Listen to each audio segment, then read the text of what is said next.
সময় বলে পৃথিবী ঘোরে, কেউ বলে সূর্য ঘোরে, কেউ কয় আমরাও ঘুরি। এখন আসলে ঘোরে কে? ফয়সালা কার কাছ থেকে নেবেন? আল্লাহ রাব্বুল আলামিন কোরআন শরীফের ভিতরে বলেছেন, লাশ-শামসু ইয়ামবাগি লাহা আন তুদরিকাল কামারা ওয়ালাল লাইলু সাবিকুন নাহার ওয়া কুল্লুন ফি ফালাকি ইয়াসবাহুন। প্রবল জ্ঞানী হইবে যাহারা, আপন মনেতে বুঝিবে তাহারা। রাত্রি পারে না আগে যাইবার, দিনের স্থান করি অধিকার। চন্দ্র বাদে না সূর্যের গায়েতে, সূর্য পারে না চন্দ্রকে ধরিতে। যার যে স্থান বহাল রাখিয়া ভ্রমণ করিছে খোদাকে ডরিয়া। একটি নির্ধারিত সময় সীমা পর্যন্ত আপন আপন কক্ষপথে সব দৌড়াদৌড়ি করবে, কারো সাথে অ্যাক্সিডেন্ট হবে না কারো। ওয়াকুল্লুন ফি ফালাকি ইয়াসবাহুন, যা আছে মহাশূন্যে সব ঘুরতেছে। কে বলে? বলেন সবাই, কে বলছে? কোন সূরা? সূরা ইয়াসিন। আবার শুনুন, আল্লাহ পাক ফয়সালা দিচ্ছেন ঘোরে কেডা? শুধু সূর্য ঘোরে না, শুধু চন্দ্র ঘোরে না, আল্লাহ মহাশূন্যে যা রেখেছেন সব ঘুরতেছে, সবই সন্তরণশীল, সব গতিশীল। সুতরাং ফয়সালা তো আল্লাহর কাছ থেকে নিতে হবে। পৃথিবী সৃষ্টি করেছেন, মানব গোষ্ঠী সৃষ্টি করেছেন এবং মানুষের প্রয়োজন মিটিয়েছেন। এই মানুষগুলিকে কে সৃষ্টি করেছে? মানুষ সৃষ্টির ব্যাপারেও দার্শনিকরা মানুষদেরকে বিভ্রান্ত করে। যা কলেজে বিশ্ববিদ্যালয়ে পড়ানো হয়, এই কোরআন শরীফ বিশ্ববিদ্যালয়ে পড়ানো হয়? হ্যাঁ হয়। কয়েকটা আয়াত, কয়েকটা সূরা পরীক্ষায় পাস করার জন্য একটু একটু অপশনাল রেখে দেওয়া হয়েছে। বর্তমান যে শিক্ষা কমিশন, শামসুল হক শিক্ষা কমিশন রিপোর্ট মন্ত্রী পরিষদে অনুমোদন করেছে বর্তমান সরকার। এই শিক্ষানীতিতে বলা হয়েছে ক্লাস 1 থেকে নিয়ে ক্লাস 5 পর্যন্ত ধর্মীয় শিক্ষা দিতে দেওয়া হবে না। তাহলে ক্লাস 5 পর্যন্ত যদি ধর্মীয় শিক্ষা না থাকে, তাহলে ক্লাস 6-7 এ ওঠার পর আলিফ জাওরা বাজাবর বা আনাকুম জানাকুম ছেলেরা পড়বে? মেয়েরা পড়বে? আসল উদ্দেশ্য হলো ইসলাম থেকে জাতিকে দূরে সরাবার জন্য ষড়যন্ত্র। এই সরকারের প্রণীত শিক্ষানীতি আমরা মানি না। আপনারা মানেন? যেই মাদ্রাসা মানুষের চরিত্র সৃষ্টি করে, বর্তমান সরকার সেই মাদ্রাসাগুলি একটা একটা করে ধ্বংস করার পরিকল্পনা গ্রহণ করেছে। সুতরাং আসল শিক্ষা হলো কোরআনের কাছে। আসল শিক্ষা কোথায়? কোরআনের কাছে। কোরআন যদি শিখানো হতো, কোরআন যদি শিখানো হতো কলেজে বিশ্ববিদ্যালয়, তাহলে গতকাল চট্টগ্রাম বিশ্ববিদ্যালয় থেকে যেসব ছেলেরা বিশ্ববিদ্যালয় কর্তৃপক্ষ কর্তৃক বরাদ্দকৃত, হাইজ্যাক করা নয়, বরাদ্দকৃত 4খানা বাস দিয়ে কোরআন শুনতে আসতে চেয়েছিল, বর্তমান সরকারের তথাকথিত সোনার ছেলেরা আসতে দিল না।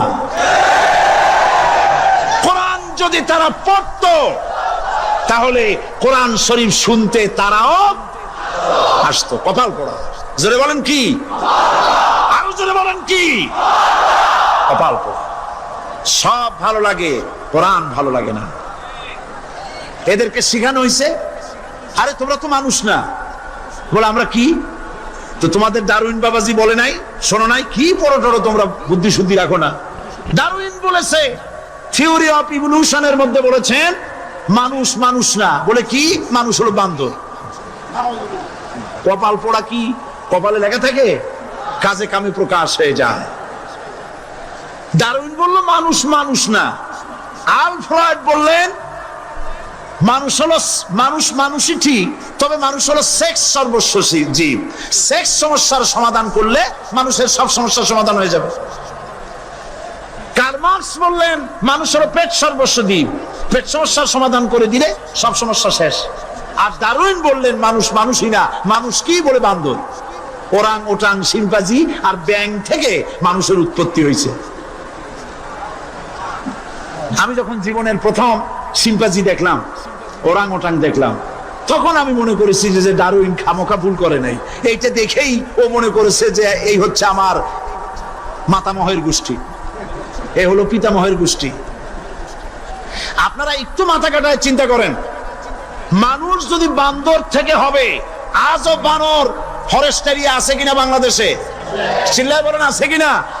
তো মানুষ যদি বান্দর থেকেই হবে, আপনারা কি কোনোদিন দেখেছেন যে একটা বান্দরের কোমর পর্যন্ত মানুষের মতো হয়ে সারছে? আর কিছুদিন গেলেই পুরো মানুষ হয়ে যাবে, গলা পর্যন্ত মানুষের মতো হয়ে গেছে, আর কদিন গেলেই মানুষ হয়ে যাবে। দেখছেন কখনো? আচ্ছা আপনারা বলেন, পাবদা মাছ আপনারা চট্টগ্রামে কি বলেন? পাবদাই বলেন। পাবদা মাছ দেখতে কি মাছের মতো লাগে? বোয়াল মাছের মতো। কোন পাগলে কি বলছে কথা যে বোয়ালের পূর্বপুরুষ পাবদা? পাবদাগুলি পুটি টুটি খাইয়ে খাইয়ে আস্তে আস্তে বোয়াল হয়ে গেছে, এ কথা কেউ বলে? আচ্ছা, শোলের যে ছোট সাইজ, শোল মাছ, গজাল মাছ, এর যে ছোট্ট সাইজ ভর্তা করে খায়, শুটকি বানায় খায়, ওগুলোর কি বলে? টাকি মাছ। এই টাকি মাছ দেখতে শোল মাছের মতো। কেউ পাগলকে আজ পর্যন্ত বলেছে যে শোল মাছের পূর্বপুরুষ টাকি, টাকিগুলা সারমার খাইয়া আস্তে আস্তে শোলে পরিণত হয়ে গেছে? কেউ বলেছে বলো? ডারউইন কয় বোতল খাইয়েছে এই মতবাদ লিখছে আল্লাহই ভালো জানে। যে বান্দরের থেকে মানুষ আবিষ্কার হয়েছে, নাউজুবিল্লাহ। এগুলি পড়ানো হয় কলেজে, বিশ্ববিদ্যালয়, তাই আমাদের সোনার ছেলেরা বান্দরামি করে। ওদের যদি পড়ানো হইতো তোমরা বান্দরের গোষ্ঠী নও, তোমরা মানুষ। মর্যাদা কার বেশি, বান্দরের না মানুষের? এ পৃথিবীর প্রথম মানুষকে আদম আলাইহিস সালাম। আদম হইছেন কি দিয়ে? মাটি দিয়ে।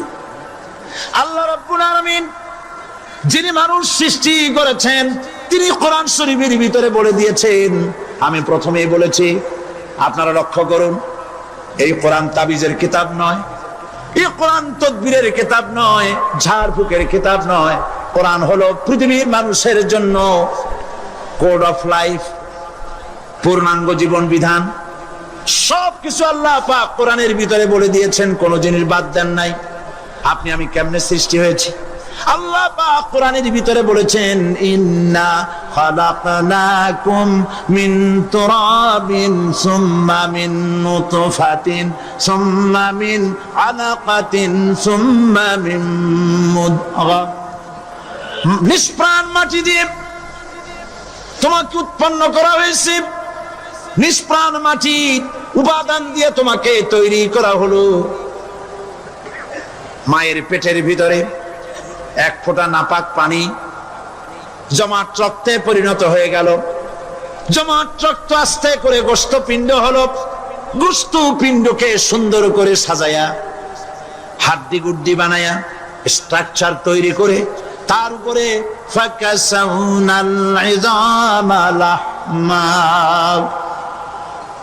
চামড়া দিয়ে গোস্ত দিয়া সাজায়া সুন্দর করে বানালাম। আল্লাহর পরিচয় শুনুন, আল্লাহ আমার কেমন আল্লাহ।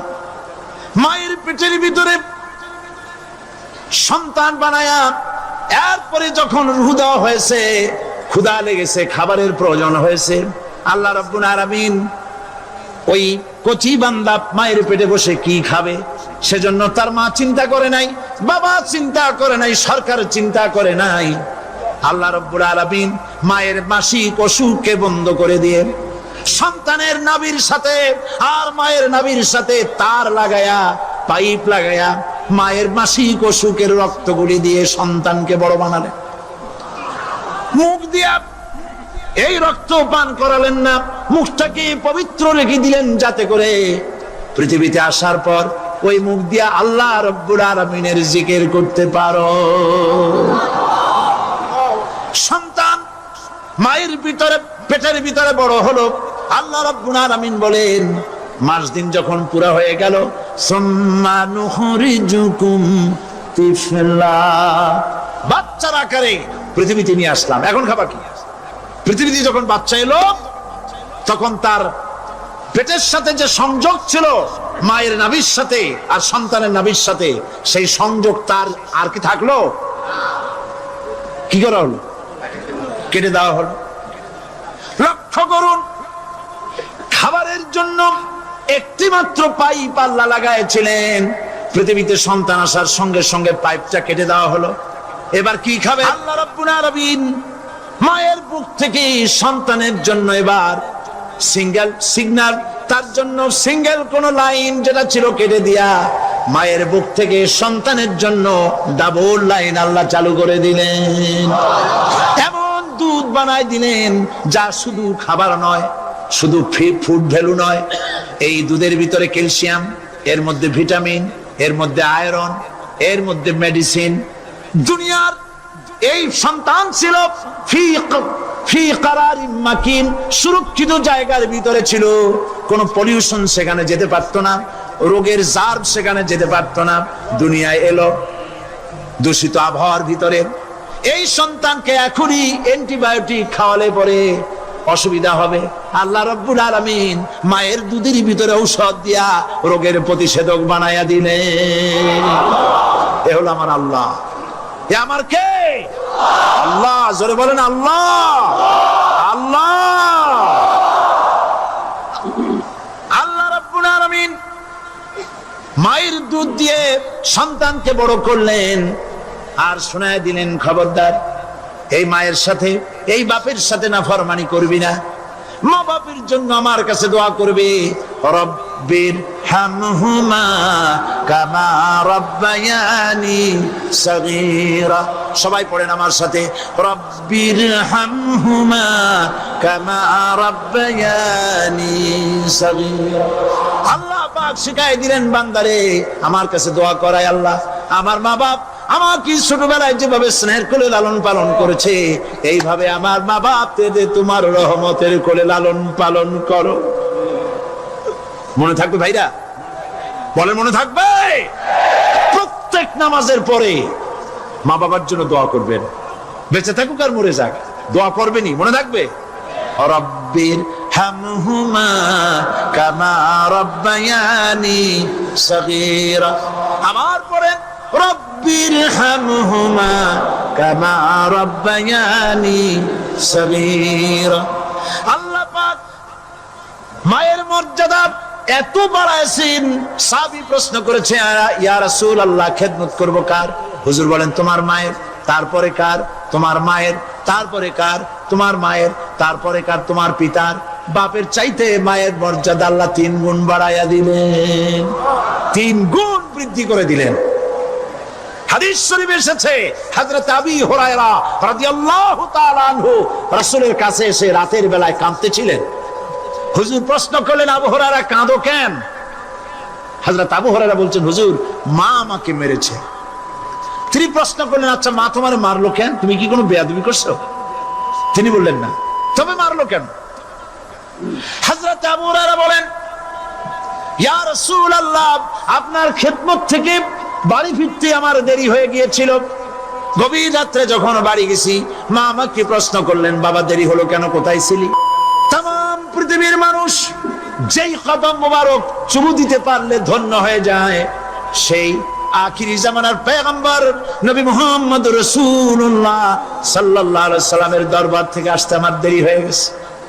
ইয়া রাসূলুল্লাহ আমার মা আপনার নাম শুনে তার গা জ্বলে উঠলো, তিনি কাফের মুশরিকা।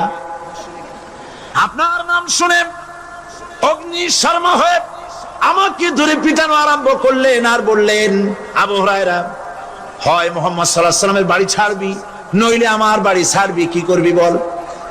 মার খেতে খেতে আমি বললাম, মা তোমার গায়ে যত শক্তি আছে আমারে মারো, তোমার বাড়ি শুদ্ধ, তাম দুনিয়াটা ছেড়ে দিতে পারি, মুহাম্মদ রাসূলুল্লাহর কদম মোবারক ছেড়ে দিতে পারি না। আল্লাহ! হুজুর আমার মা গলা ধাক্কা মেরে আমাকে বের করে দিয়েছেন। হুজুর বলছেন, আবু হুরায়রা মা তোমাকে মেরেছে আর আমার কাছে নালিশ করছো, আমি তোমার মায়ের কোনো বিচার করতে পারবো না। সুবহানাল্লাহ!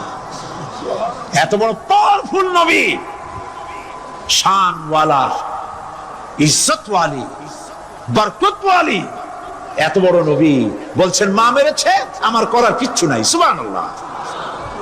তোমার মা মুশরিকা হোক আর যাই হোক, তোমার মা। সুবহানাল্লাহ বলেন। আমার বন্ধুগণ, হযরত আবু হুরায়রা বলেন, ইয়া রাসূলুল্লাহ মায়ের বিরুদ্ধে কোনো অভিযোগ নিয়ে আমি আপনার কাছে আসি নাই। হুজুর বললেন, কেন আসছো বলো খুলে।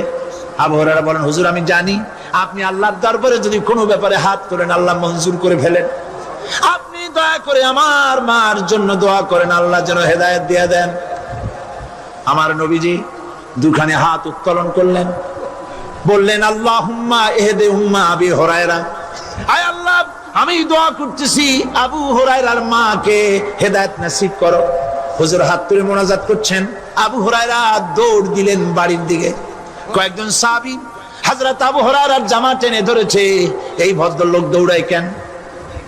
এত শান্ত মানুষ, কখনো গরম হয়ে কারোর সঙ্গে কথা বলে না। এই মানুষটা দৌড়ায় কেন? কোনো বিপদ হইল নাকি? জামা টেনে ধরে বলে, আবু হুরায়রা দৌড়াও কেন? হযরত আবু হুরায়রা বলেন, জামাত ছেড়ে দাও, কোনো বিপদ আমার হয় নাই, আমি দৌড়াইয়া বাড়ি যাই দেখতে চাই।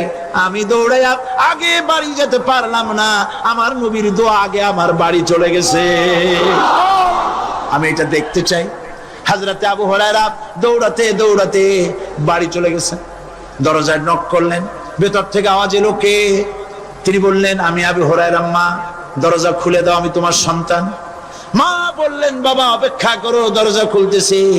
হযরত আবু হুরায়রা বলেন, মায়ের গলার আওয়াজের ভেতরে কুফরি কর্কশতা পেলাম না।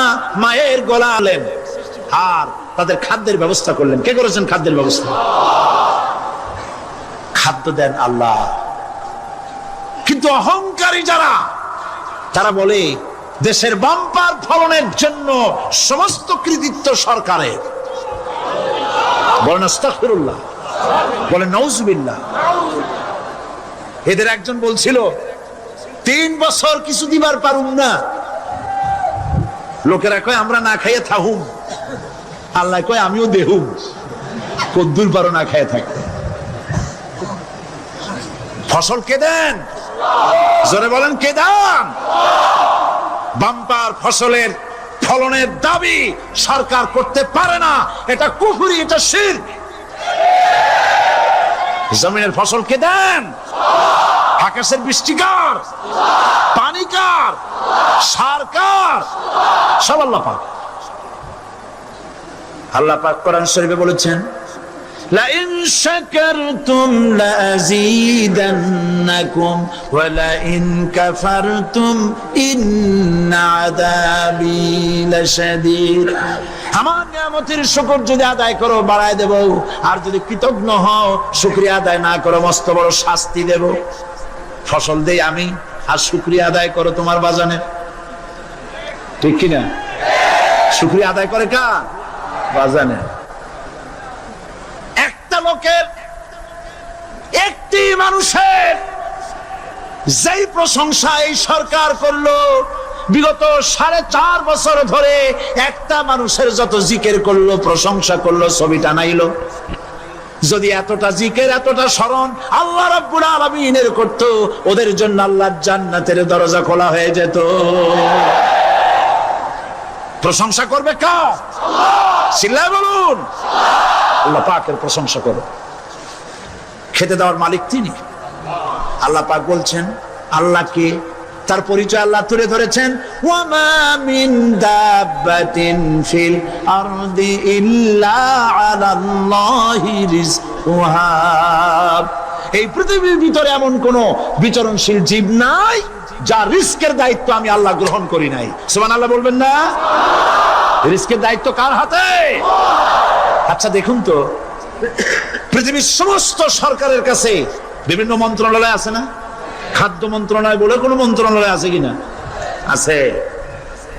খালি কয় খামু আর খামু। খাদ্য মন্ত্রণালয় আছে, থাকার পরেও মানুষ না খাইয়া মরে, ঠিক কিনা? এবার একটু তাকান তো, জ্ঞানের চক্ষু দিয়া তাকান। ফরেস্ট এরিয়া, বাঘ আছে কিনা? নাই। সিংহ আছে কিনা? গন্ডার আছে কিনা? হাতি আছে কিনা? বিশাল বিশাল প্রাণী আছে কিনা? জঙ্গলে ছোট্ট প্রাণী থেকে, পোকা থেকে শুরু করে গন্ডার পর্যন্ত, টুনটুনি পাখি দিয়ে শুরু করে ঈগল পাখি পর্যন্ত, নদীর ভিতরে ছোট্ট চুনো পুঁটি থেকে শুরু করে তিমি মাছ পর্যন্ত। প্রাণী তত্ত্ববিদরা বলেছেন সমুদ্রের ভিতরে এমন এমন বড় বড় তিমি আছে যে একটা তিমির ওজন 5000 টন পর্যন্ত হয়ে যায়। 5000 টন তিমিটার ওজন।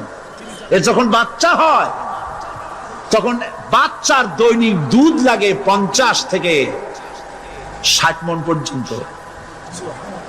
কে ব্যবস্থা করে? রুহান মান ফেরেশতা। তো ওর মা যেমন বাচ্চা তো সেরকম হবে, ঠিক কিনা? কে দেয় খাবার? এবার দেখেন তো আপনার দেশের এই জঙ্গলে কত হাতি আছে। হাতিরা মিছিল করে আসছে যে আল্লাহ আমাদের এখন আর খাইতে যেতে দিতে পারে না, বাংলাদেশের গভর্নমেন্ট কিছু দাও। আসছে না, খাইয়া ক্ষুধার জ্বালায় হাতি মরেছে, বাঘ মরেছে, সিংহ মরেছে। এর কোন দৃষ্টান্ত আছে? ক্ষুধার জ্বালায় আকাশের উড়ন্ত পাখিরা ছটফট করে মারা গেছে, দৃষ্টান্ত আছে? নদীর মাছেরা ক্ষুধার জ্বালায় ভেসে উঠেছে, না খাইয়া মরে গেছে, দৃষ্টান্ত আছে? মহান আল্লাহ রাব্বুল আলামিন কোরআন শরীফের ভিতরে বলেছেন অনেক প্রাণী এমন আছে যারা তাদের খাদ্যকে সঞ্চয় করে না, খাদ্যকে জমা করে না, আহরণ করে না। সকাল বেলায় একটা খাবার খেলো, দুপুরে কি খাবে তার জানা নাই। শকুন পৃথিবীর মাঝি থেকে 3 মাইল উপরে ওড়ে, তার চোখকে আল্লাহ পাক এত তীক্ষ্ণ বানিয়ে দিয়েছেন। এই চট্টগ্রামের কোথায় মরা গরু আছে 3 মাইল উপর দিয়ে দেখতে পায়? সুবহানাল্লাহ করতে ইচ্ছে করে না। এই প্রাণীগুলি খাবারগুলি কোন গভর্নমেন্ট জোগাড় করে রাখে নাই। আল্লাহ পাক বলেন সবার খাবার আমি দেই। সকাল বেলায় সমস্ত প্রাণীগুলি, মহাশূন্যে পাখি, পানির ভিতরে মৎস্যরাজি, জঙ্গলের ভিতরে হিংস্র প্রাণী, পোকামাকড় থেকে শুরু করে সবগুলো খালি পেটে সব বেরিয়ে যায়, কারো কোনো খাবারের মজুদ নাই। সন্ধ্যা হতে না হতে সমস্ত প্রাণীগুলির পেট ভরাইয়া আমি আবার যার যার ঘরে বেরায় দেই। ওয়ামা মিন দাব্বাতিন ফিল আরদি ইল্লা আলাল্লাহি রিজকুহা। সমস্ত প্রাণীর রিজকের দায়িত্ব আমি আল্লাহর হাতে। কে দেয় রিজক? জোরে বলুন, কে দেন? আল্লাহ পাক। কি খাবেন সব আল্লাহ জোগাড় করে দিয়েছেন। তরি তরকারি জোগাড় করেছেন, মাছ জোগাড় করেছেন, চাউল দিয়েছেন, খাবার দিয়েছেন, গোশত দিয়েছেন, সব দিয়ে দিয়েছেন। আল্লাহ রাব্বুল আলামিন সমস্ত জিনিস দিয়ে মানুষকে আল্লাহ পাক তার জন্য আল্লাহ সব করেছেন। খালাকালাকুম মা ফিল আরদি জামিআ। এই পৃথিবীতে যা তৈরি করেছে সব তোমার জন্য। এ হচ্ছে আমার আল্লাহ। এ হচ্ছে আমার কে? আল্লাহ। সে আল্লাহ পাক বলছেন, আল্লাহর পরিচয় তিনি স্রষ্টা, তিনি রিজেক দাতা। এবার আইনদাতা কে? আইনদাতা কে? আরো জোরে বলুন। আইনদাতা আল্লাহ হচ্ছে আল্লাহর পরিচয়। ইনিল হুকমু ইল্লা লিল্লাহ আলা লাহুল খালকু ওয়াল আমর। সৃষ্টি যার, আইন চলবে তার। আমার দেশে আল্লাহর আইন চলছে? আমাদের দেশের কল কারখানা, ক্ষেত খামার, অফিস আদালত আল্লাহর আইন অনুযায়ী চলে? চলে না।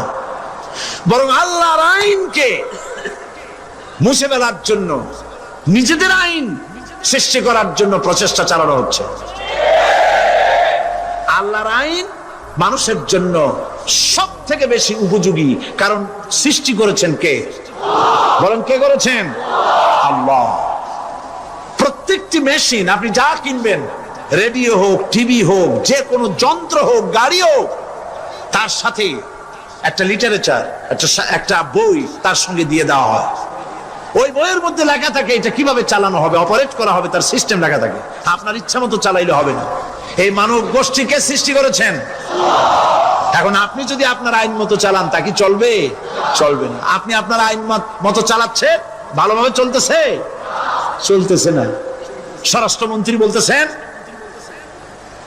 সন্ত্রাসীদেরকে মাটির তলা থেকে খুঁজে বের করা হবে, কিন্তু নাকের উপর দিয়ে ব্রিফকেস চুরি হয়ে যায়, উনি তা ধরতে পারেন না। এই হলো আইন। অনাবরত খুন হচ্ছে, অনাবরত সন্ত্রাসী তৎপরতা চলছে। আর ওনারা বলছেন আগের থেকে এগুলি চলে আসছে, একজনের খুনের বিচার না হইলে এরকম খুন তো হইতেই থাকবে। তাহলে খুনকে, হত্যাকে, সন্ত্রাসকে সরকার জাস্টিফাইড করছেন। নাউজুবিল্লাহি মিন যালিক। এই জন্য আইন হতে হবে আল্লাহর। আইন হতে হবে কার? চিল্লায় বলেন আল্লাহ পাকের আইন হতে হবে। আমি একদিন পার্লামেন্টে বলেছিলাম, আমার দেশের নেতা নেত্রীরা বারবার হজ করতে যান, উমরা করতে যান, সেখান থেকে আসার সময় কি আনেন? আতর, পাথর, সুরমা আর ফুরমা, এই কিছু নিয়ে আসলেন। কিন্তু আমি বলেছি আপনারা কি কিছু চোখে দেখেন না? পার্লামেন্টে এইভাবে বক্তৃতা করেছে, কিছু চোখে দেখেন না? আমি প্রশ্ন করে আমি আবার জবাব দিচ্ছি, আপনারা যারা হজ করতে যান, উমরা করতে যান, হজের কথাই ধরি, এই হজ করতে যখন যান তখন মুজদালিফায় একটা রাত কাটাইতে হয়। সেটা কোন দিন? ইয়াউমে আরাফার পরের দিন। এই মাঠে দালান কোঠা আছে, এখানে বেড়া আছে, শামিয়ানা আছে, পর্দা আছে, তাবু আছে, কিচ্ছু নাই। লক্ষ লক্ষ নারী আর পুরুষ পাশাপাশি শুয়ে থাকে, তাও সুবহানাল্লাহ কইতে ইচ্ছা করে না। সারা রাত জনে জনে পুলিশ পাহারাদার নাই। কিরকম মেয়ে এলো, চাঁদের সৌন্দর্য হার মানায় দিতে পারে এরকম সুন্দরী, এরকম সুন্দরী নারী, সুদর্শন পুরুষ পাশাপাশি রাস্তার ধারে মরুভূমির ভিতরে সারা রাত কাটাচ্ছে। ইয়াউমে আরাফার পরের রাতটা একটা রাত পুরা। এভাবে চলতেছে বছরের পর বছর, শতাব্দীর পর শতাব্দী, সহস্রাব্দীর পরে সহস্রাব্দী। আমি প্রশ্ন করি, পৃথিবীর ইতিহাসে কেউ কি এমন কথা বলতে পেরেছে, লিখতে পেরেছে যে মুজদালিফার রাতে সেখান থেকে 10টা নারী হাইজ্যাক হয়েছে, 5টা নারী লাঞ্ছিত হয়েছে? বলতে পারবে? গভীর রাত্রে পুরুষ সঙ্গী ছাড়া সুন্দরী রমণী, যুবতী রমণী একাকিনী নিজের ঘর ছেড়ে আল্লাহর ঘরে তাওয়াফ করতে আসে। তাওয়াফ সেরে তাহাজ্জুদের নামাজ পড়ে আল্লাহর কাছে মোনাজাত করে একা একা হাজার হাজার লাখো পুরুষের ভিতর থেকে আপন ঘরে ফিরে যায়। কারো বাবার হিম্মত নাই একবার তাকায় সে তো রূপ উপভোগ করার জন্য, আবার তাকায়, অথবা তার আঁচল ধরে টান মারে। আছে ইতিহাস? কথা কন না কেন? সুন্দরী একটা মাইয়া মক্কা থেকে মদিনা থেকে পাওয়া যায় না, 15 দিন হয়ে গেছে। হয়েছে কখনো? এবার জবাব দেন, কেন হয় না? কেন হয় না? আমার দেশের মেয়েরা রাস্তা দিয়ে হাঁটতে পারে না। হাই স্কুল মেয়েদের, হাই স্কুল মেয়েদের কলেজ যখন ছুটি হয়, তথাকথিত সোনার ছেলেরা গেটের সামনে এতিমের মতো কাড়ায় থাকে। অনবরত হাইজ্যাক হচ্ছে, ধর্ষণের সেঞ্চুরি হচ্ছে। আর ওখানে হয় না কেন? ওখানে হয় না এই কারণে, এই কোরআনের আইন আল্লাহ রাব্বুল আলামিন যে আইন দিয়েছেন, ওখানে আইন বলবৎ আছে। আছে নাকি? আছে কিনা? কোন পুরুষ কোন নারীকে ধর্ষণ করেছে যদি প্রমাণিত হয়, সে যদি ফাহাদের ছেলে হয় আর ফাহাদের মেয়ে হয়, কোরআনের শাস্তি হলো পাথর মেরে উড়াইয়া দাও। তাকে জানিয়ে দেওয়া হবে রেডিও টিভির মাধ্যমে, জিনাকারের ব্যভিচারীর শাস্তি হবে। চতুর্দিকে হাজারো লোকেরা দাঁড়াবে, হাতে পাথর নিয়ে পাথর মেরে তাকে তার গোশত হাড্ডি বাতাসের সাথে উড়ায় দেবে। একজন মানুষ আর একজন মানুষকে খুন করলো, এই আসামি ধরা পড়ে গেল, কোরআনের শাস্তি হলো যখন ধরা পড়বে প্রমাণিত হবে যেমন ভাবে হত্যা করেছে পরেও হত্যা করো। এই দৃশ্য, এই আইন যদি বাংলাদেশে যদি এই আইন চালু হয়ে যেত, খুনের আসামি ধরা পড়েছে, ধরা পড়েছে জেনার আসামি, প্রকাশ্য ময়দানে এলো, সাক্ষী প্রমাণে কোর্টে প্রমাণিত হলো সত্যি সে খুনি। এই বিশাল আউটার স্টেডিয়ামের মাঝখানে খুনি কি দাঁড় করাও, চতুর্দিকে হাজারো লাখো মানুষ থাকুক, রেডিও টিভির ক্যামেরা কার্যকর হবে, পত্র পত্রিকার সাংবাদিকরা আসবে, তরবারির আঘাতে খুনির কল্লাটা উড়ায় দাও, দেহটা নিঃসার হয়ে জমিনে পড়ে যাবে। এই দৃশ্য যারা দেখবে সচক্ষে, রেডিওতে, পত্র পত্রিকায়, আর 1 বছরের ভেতরে খুন করার হিম্মত কারো কলিজায় উঠবে? জেনাকারের পাথর মেরে দেওয়া, পাথর মেরে উড়িয়ে দেওয়ার শাস্তি যদি চোখে কেউ দেখে, জেনা করার পুলক আর জাগবে? এটা নাম আল্লাহর আইন। এই আইন কার? এই আইন কার? এই আইন যতদিন পর্যন্ত বাংলার মানুষের, মুসলমানদের উপরে কার্যকরী না হচ্ছে, এই দেশে কার্যকরী না হবে, ততদিন পর্যন্ত হত্যা, ধর্ষণ, খুন বন্ধ হবে না। বন্ধ হবে? সুতরাং এই আইন হচ্ছে কার? আরো জোরে বলেন, আল্লাহ রাব্বুল আলামিন। মহান আল্লাহ রাব্বুল আলামিনের এই আইন অনুযায়ী যদি দেশ চলে, মানুষ শান্তি পাবে, চুরি বন্ধ হবে, ডাকাতি বন্ধ হবে, জেনা বন্ধ হবে, হত্যা ধর্ষণ বন্ধ হয়ে যাবে। নবীজি এমন একটি আইন চালু করে দিয়ে, কোরআনের বিধান চালু করে দিয়ে এমন একটা সমাজ চালু করেছিলেন, যেই সমাজ সম্পর্কে হুজুর নিজে বলেছেন, খায়রুল কুরুনে কারনি, সর্বশ্রেষ্ঠ যুগ হলো কার যুগ? আমার যুগ। সুবহানাল্লাহ বলেন। রাসূলের যুগ হলো সর্বশ্রেষ্ঠ যুগ। সেই কোরআন, সেই হাদিস আজও আছে না নাই? বলেন জোরে, আজও আছে না নাই? সেই কোরআন এবং সুন্নাহ দিয়ে দেশ শাসন হোক, এটা কি আমরা চাই? কারা কারা চাই? দু হাত উঁচু করে দেখা।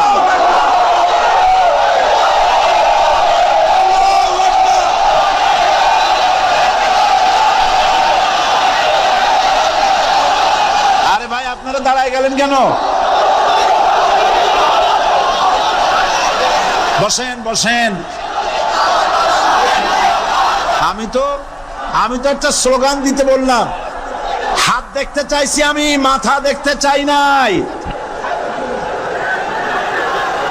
এই সুযোগে কোমরটা সোজা করে নিলেন। আচ্ছা বসেন, আর মহব্বতের সাথে জিকির করেন, লা ইলাহা ইল্লাল্লাহ, লা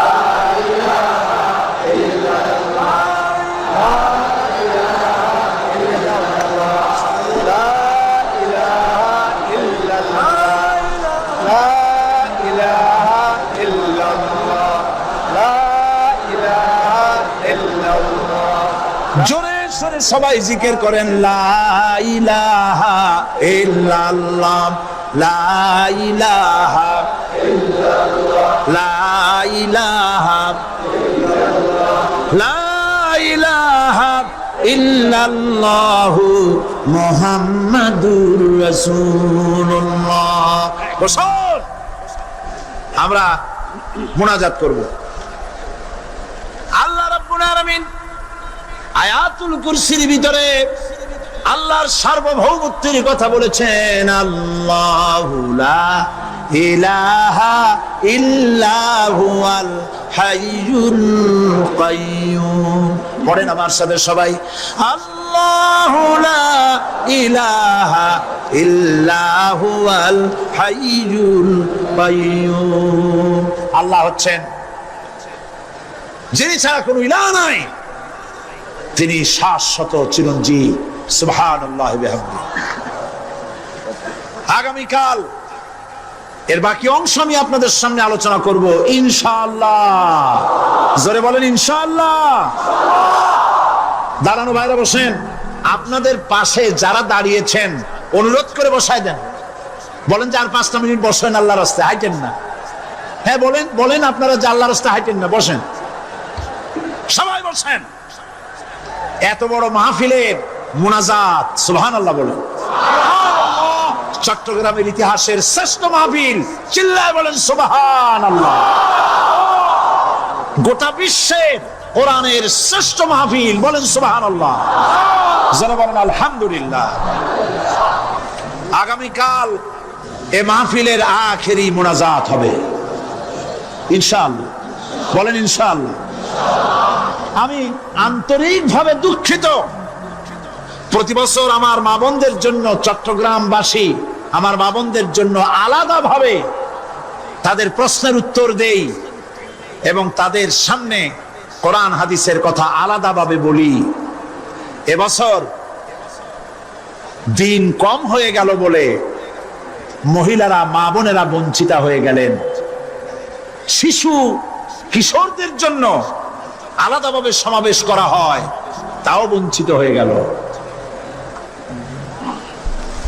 এই বিশাল তাফসীরুল কোরআন মাহফিলের বরকত থেকে চিটাগংবাসীকে যারা বঞ্চিত করলো, আল্লাহ তাদের হেদায়েত নসিব করে দিয়ে। যদি 8 জন অমুসলিম ভাই ইসলাম কবুল করার জন্য এসেছে,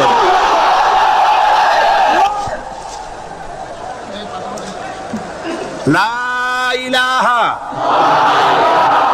ইল্লাল্লাহু মুহাম্মাদুর রাসূলুল্লাহ, আল্লাহ ছাড়া কোন ইলাহা নাই, মাবুদ নাই, মুহাম্মদ সাল্লাল্লাহু আলাইহি ওয়াসাল্লাম আল্লাহর প্রেরিত রাসূল।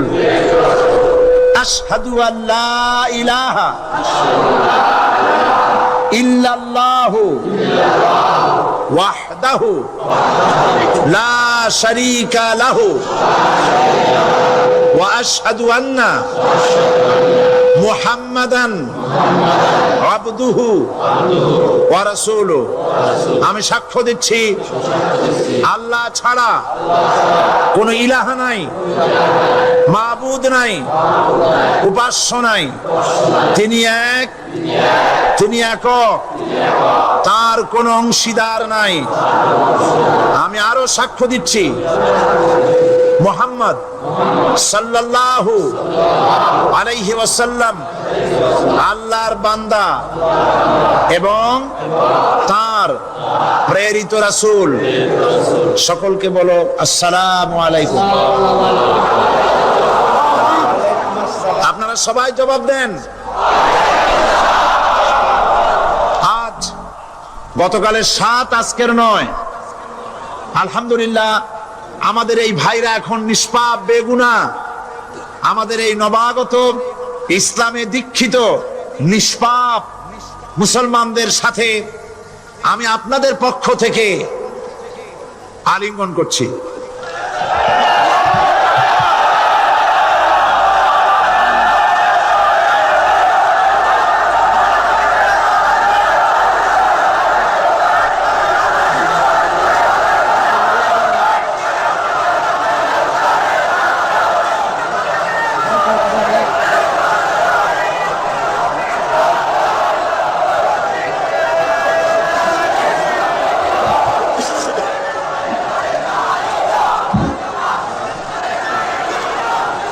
প্রিয় ভাই সব, আগামীকাল আপনারা দলে দলে চতুর্দিক থেকে আল্লাহ পাকের বড়ত্ব, মহানত্ব, শ্রেষ্ঠত্বের ঘোষণা দিতে দিতে আসবেন। আল্লাহর বড়ত্ব, বিরাটত্ব, মহানত্ব আর শ্রেষ্ঠত্বের ঘোষণা দিতে হয় কিভাবে? আল্লাহু আকবার। সবাই জোরে বলেন, আরো চিল্লায় বলেন।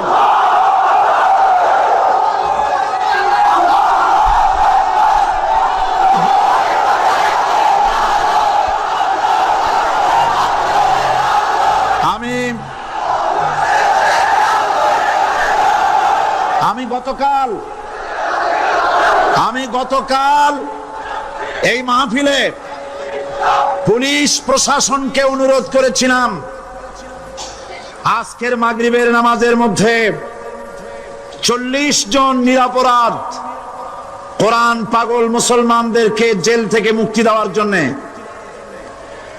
আপনারা তামসা মনে করবেন না।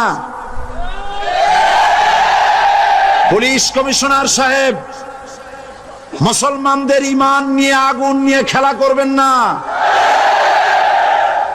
রাজশাহী এবং চট্টগ্রাম এক জিনিস নয়। আপনি রাজশাহীকে নির্যাতন করে এসেছেন, আমাদের কাছে সে হিসাব আছে।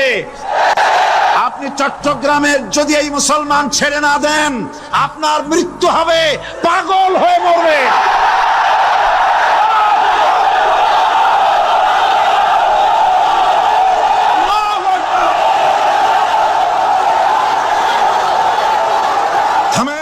বান্দা যখন আল্লাহর দরবারে দুয়া উঁচু করে চোখের পানি ফেলে দেয়, মুসলিম শরীফের হাদিসের ভিতরে এসেছে, গভীর রাত্রে, রাতের তৃতীয় অংশে আল্লাহ রাব্বুল আলামিন প্রথম আকাশে আসেন আর ডেকে বলেন, পৃথিবীতে আছো নাকি কেউ গুনাহ করে জীবন বরবাদ করে দিয়েছো, আমার কাছে মাফ চাও। ঋণগ্রস্ত আছো, অসুস্থ আছো, অপমানিত আছো, কে আছো মাজলুম, আমাকে ডাকো, আমার কাছে বলো, আমি ডাকে সাড়া দেব, জীবনের আশা পূরণ করে দেব। ওই সময় যেই সমস্ত লোকেরা কাঁদে তাহাজ্জুদের নামাজ পড়ে, আল্লাহ জিজ্ঞেস করেন ফেরেশতারা, অমুক অমুক দেশ অমুক অমুক বান্দারা কাঁদে কেন? ফেরেশতারা বলে, রব্বুল আলামিন তুমি তো ভালো করে জানো। আল্লাহ বলেন, জানি, তবুও তোমাদের মুখে শুনতে চাই। তারা বলে, রব্বুল আলামিন তোমার এই বান্দা গুনাহ করেছি, গুনার জন্য মাফ চায়, জাহান্নাম থেকে বাঁচতে চায়। আল্লাহ পাক বলেন, ফেরেশতারা আমার এই বান্দারা আমারে দেখেছে নাকি? বলে দেখে নাই। বলে আমার দোজখ দেখেছে নাকি? বলে না, তাও দেখে নাই। আমার বেহেশত দেখেছে নাকি? বলে না, তাও দেখে নাই। আল্লাহ পাক বলেন, ফেরেশতারা সাক্ষী থাকো, ওরা আমাকে দেখে নাই, আমার বেহেশত দোজখ কিছুই দেখে নাই, শুধুমাত্র আমার নবীর কথা, আমার কোরআনের কথা বিশ্বাস করে আরামের ঘুমকে হারাম করে যেভাবে তারা কাঁদতেছে, সাক্ষী থেকে যাও ফেরেশতারা, আমার রহমতের দরিয়ায় জোশ মেরেছে, আমার ওই ক্রন্দনরত বান্দাগুলিকে আমি আল্লাহ মাফ করে দিলাম। সুতরাং মুমিন বান্দা যারা, আল্লাহর মুমিন বান্দা যারা, এই ঈমানের কোয়ালিটি, এটাও হতাশায় নিরাশায় ভেঙে পড়বে না। গুনাহ তো মানুষই করে, গুনাহ হয়ে গেছে, মাপ চাও। তোমার গুনাহ কদ্দুর? তোমার গুনাহ যদি হয় পাহাড় সমান, আল্লাহর রহমত আকাশ সমান। জাহান্নামের কঠিন শাস্তি থেকে বাঁচতে হলে আল্লাহর প্রতি ঈমান আনতে হবে। আর ঈমান আনলে যে কোয়ালিটি গুলি হওয়া উচিত, সেগুলি আমি আপনাদের সামনে আলোচনা করছি। এরপর আরেকটি কোয়ালিটি হবে মুমিন। إلى الله بإذنه وسراجا منيرا أما بعد فقد قال الله تعالى في كلامه المجيد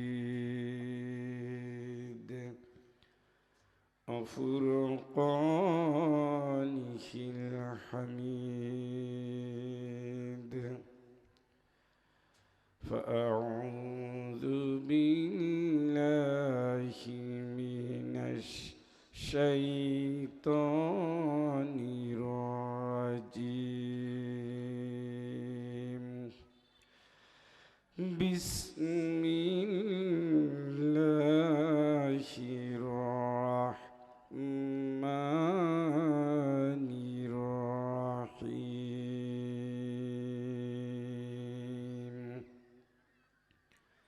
إن الله وملائكته يصلون على النبي يا أيها الذين آمنوا صلوا عليه وسلموا تسليما اللهم صل على سيدنا مولانا محمد وعلى آل سيدنا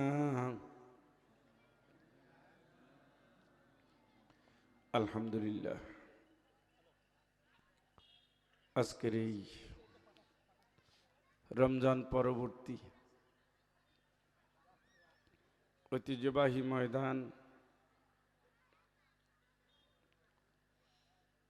যশোর জেলার কোন উপজেলা পড়ছে এটা? সদর উপজেলার শাখারগাতি আমার প্রায় 2 দশকের পরিচিত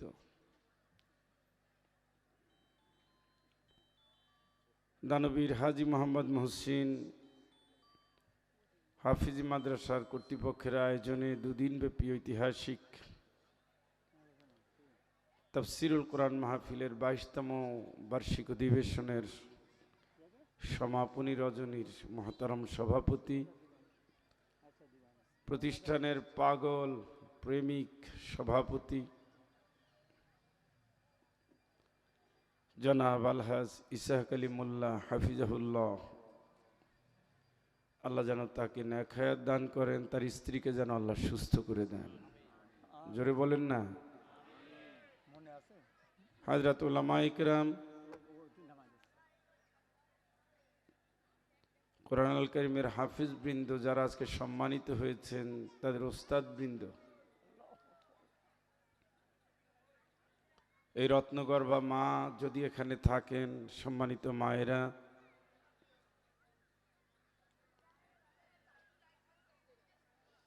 আমার দিনী ভাইয়েরা, পর্দানসীন মা ও বোনেরা, সর্বস্তরের মুসলিম জনতা, আসসালামু আলাইকুম ওয়া রাহমাতুল্লাহি ওয়া বারাকাতুহু।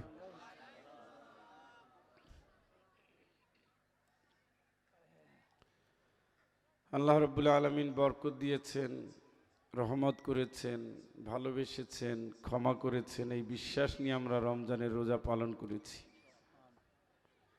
আমরা বিশ্বাস করি আমার মালিক নেক হায়াত দিয়ে লাইলাতুল কদরও আমাদের জীবনে এনে দিয়েছেন।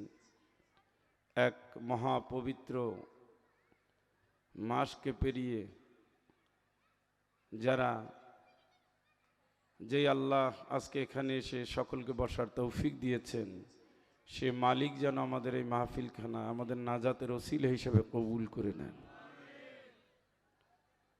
আমরা সব কিছু 12টার ভিতরে শেষ করব।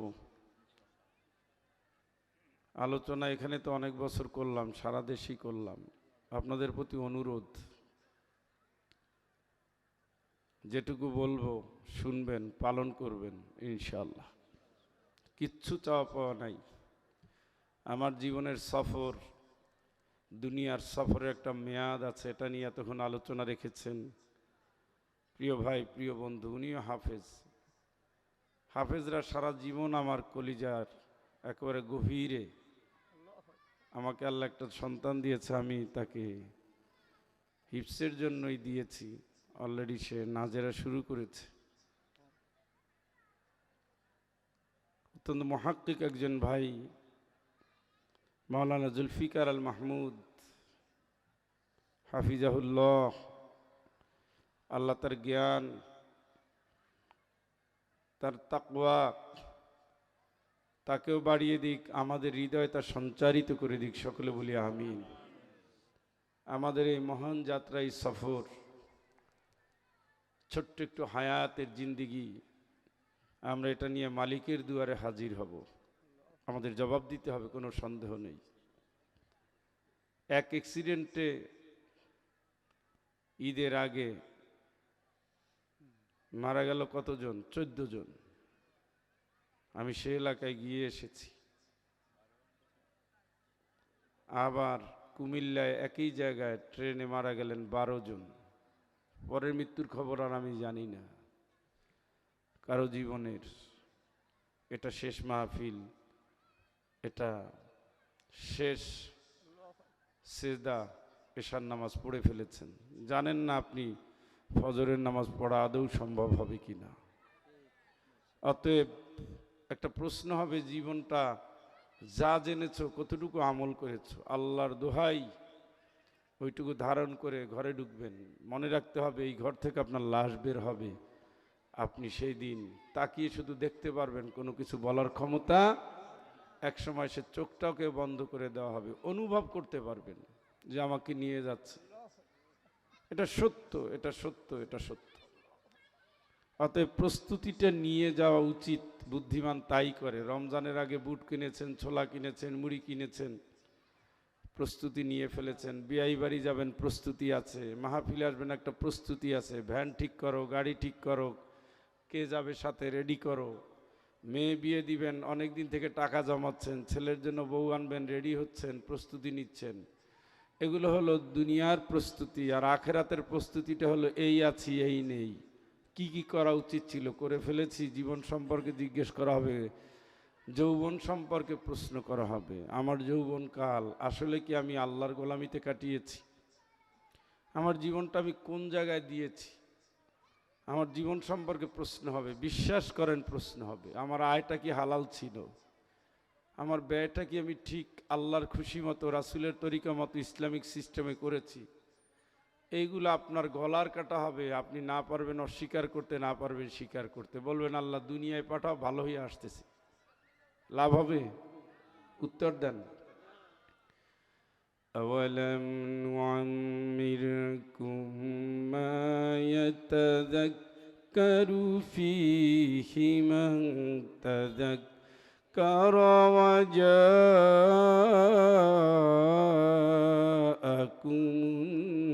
النذير।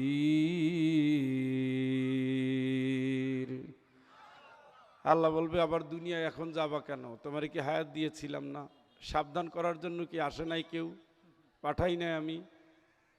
উত্তরটা কি দিবেন? কোনো উত্তর নাই, কিচ্ছু নাই। দুনিয়ায় ফাঁক ফকর দিয়ে চলা যায়, আল্লাহর কাছে এই সমস্ত ধান্দাবাজির কোনো চান্স। অতএব বুঝে শুনে চলাই পথিকের দায়িত্ব। আল্লাহ বুঝার তৌফিক দাও, আমিন বলেন। সবাই পড়েন। আউযু বিল্লাহি মিনাশ শাইতানির রাজিম।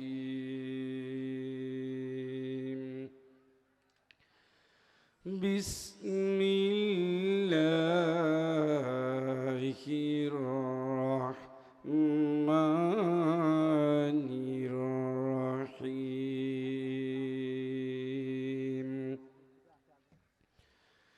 زين للناس حب الشهوات من النساء والبنين والقناطير المقنطرة